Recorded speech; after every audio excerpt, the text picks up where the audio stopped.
I'm going to talk about the last 3 books I read. The first book is Ironclads by Adrian Tchaikovsky.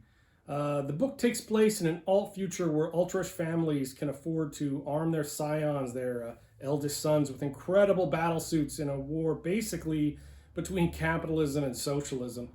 We follow a small team on a mission to recover a lost scion in enemy territory.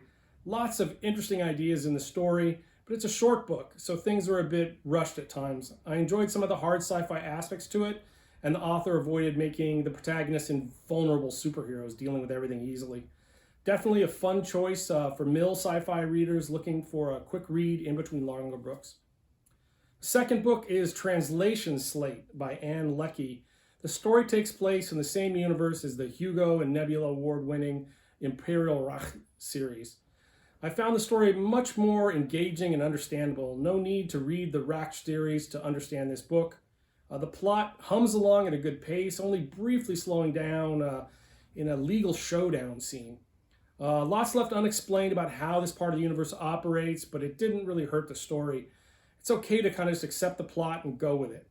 Some might find it challenging with the complexity of the names, pronouns, and nicknames, but it wasn't so hard to keep track of who was who. If you love the ancillary series, you'll probably love this book too. Third book I read is The Jinn-Bot of Shantiport by Samit Basu. I picked this up on a whim and I'm so glad I did. I love this book. The story takes place in a future universe in a city with a cultural somewhat based on India. It has a crazy range of characters, from humans to robot monkeys and tigers to floating AI drones. I'm sure there's a bunch of meta-Indian jokes and wordplay in the book that I simply missed. The heroes, Lina and Bador, are fun to follow with their inconsistent ideas and goals, always changing things up. But it seems very much like normal people who have conflicting ideas running through their minds all the time.